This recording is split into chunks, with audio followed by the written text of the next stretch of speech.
So Monday was the 1 year anniversary of the Covington situation. For those that don't remember, that's when you had a bunch of kids that were predominantly white from a Catholic high school, one of them wearing a MAGA hat. They were being shouted at by black adult racists from the black Hebrew Israelites for over an hour. And then a Native American decided that he needed to protect the black Hebrew Israelites, the adult black racists, yelling homophobic and racist slurs at the kids and get in their face. Then he lied and said the kids got in his face and surrounded him. Then a 1 minute clip of that was put forth to the media that smeared these kids. It led to actual blue checkmark people issuing death threats to the kids, saying that violence should be enacted on them online. It led to the media smearing these kids. It led to them connecting it to Donald Trump. It led to lies saying that the kids were chanting "Build that wall." And this was all used to defend adult black racist and a Native American man who thought that the adult black racists were correct and needed protected against white kids. This was the epitome of identity politics and cultural Marxism. Now, the reason that I bring up this 1 year anniversary is never forget.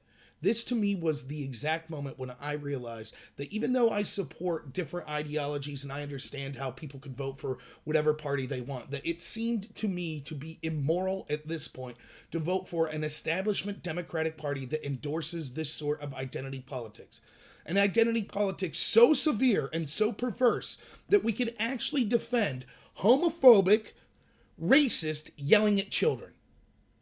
Now, I've done videos showing how the New York Times basically did a puff piece of the black Hebrew Israelites. I did a video just a month ago that showed how that same group now has a member of them that murdered Jewish people at a deli here in New Jersey not long ago. I've done videos showing how so many people in the media, so many people just on blogs that I'm on, defended the actions of the black Hebrew Israelites and this Native American, defended their lies, spread the lies that people were chanting "Build that wall," spread the argument that if you wear a MAGA hat, you're a bigot and you have this coming. And to this day, that mentality is continued to be pervasive. The entire mainstream media, almost everyone had this story exactly wrong. Even when it was proven that they were wrong, what did they do? They said, oh, okay, we saw the larger clip. Maybe there's more to it. But they did several things. One, Nathan Phillips, the Native American, they still said he was a great hero and graceful and acted with dignity. No, he didn't.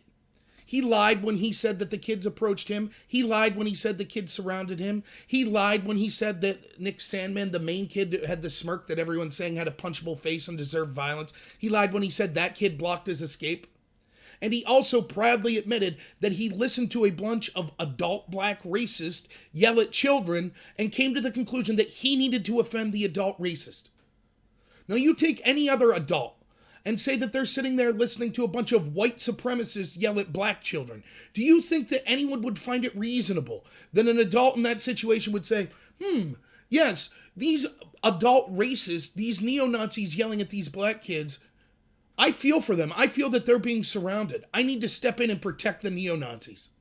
But if you reverse the skin colors, if you put a MAGA hat in the kids, then it's perfectly acceptable. People told me over and over when I would do videos or have discussions about cultural Marxism before this, that, oh, it's a myth. Cultural Marxism doesn't exist. This is just something right-wingers like to talk about. This was an example that epitomized exactly what's going on. The establishment left in this country, the media, the Democratic politicians that were for this, all the Twitterati people, and tons of their followers were perfectly fine with smearing, maligning, threatening, and ruining the lives of kids based on their skin color and the hat they were wearing. I could show you quote after quote from people that were arguing with me on blogs and this saying, well, clearly these kids were bigots. They had a MAGA hat on. It's insanity. The media, people said, well, maybe the media will learn their lesson and they'll apologize. So they came out and said, oh, well, yeah, now in full context, maybe both sides were in the wrong. Nick Sandman, the kid who just smiled, did nothing wrong. He handled that situation better than I ever could have. Someone getting in your face and beating a drum after you've had racial slurs yelled at you for an hour and you smirk, and that's considered, oh my goodness, can you believe that kid did that?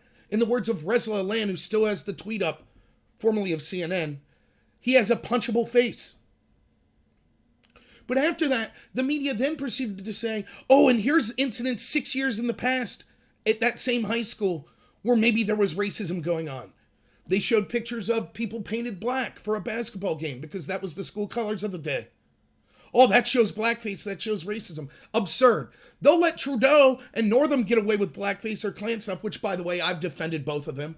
But painting yourself in your school colors is somehow racism? I suppose they'll be going to every Raiders game and saying that Raiders fans are all in blackface as well, that paint themselves up black and silver. A media that was contrite and sorry about the fact that they smeared these kids and pushed this cultural Marxism and defended adult black racist and a Native American liar that was also defending those racists wouldn't have rushed to come up with other stories to smear the school 6 years before these kids were even at that school. So where are we now? CNN's lost a loss, or CNN settled out of court to Nick Sandmann, the main kid, for a large sum of money, I'm hearing. There's other lawsuits that are going on for the media.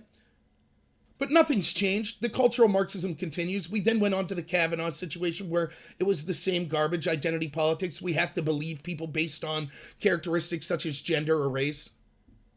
But never forget this moment. Every person against the establishment, against the media, should bring this up every single chance they get. The same media that's saying Trump was guilty of Russia and all of that garbage, which was a lie. The same media that said that Trump needs to be impeached because everything about the Bidens was a hoax and it's all been debunked. That's a lie. They are liars. The establishment is liars. They're willing to play this game. When they're willing to forgive racism and allow bigotry and allow all sorts of insults to be hurled at children based on the skin color or based on the hat of the people that are involved in that situation, that's called racism.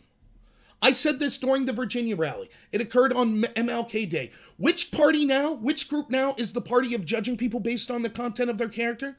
And which group and party is the group of judging people based on their skin color? You can't get a more disgusting, hypocritical, horrible example than what the media, that what Democrats did, to what these and a bunch of other groups involved in the establishment did to kids, defending adult racists yelling at kids just because of their skin color and their hat. Never forget what happened to these Covington kids. This will get worse as these people get power. If you have kids, I don't care what their skin color is. Know this, they will be attacked, maligned, screamed at, treated like garbage if they have the wrong skin color, if they have the wrong political opinion. And the left will be perfectly fine and encourage that. That's why this needs to be repudiated, and you can no longer vote for a Democratic Party that endorsed this. Hey everybody, if you like this video, please like and subscribe. Go back, search me in YouTube and search all my Covington videos. I did hours upon hours of it, and I think it's all still as relevant today when we see the lies being spread by the establishment and the media when it comes to this impeachment circus. Please consider, I'll have a link in the description to follow me on Patreon and PayPal, and follow me on Twitter and BitChute as well. So thank you everyone, and have a good one.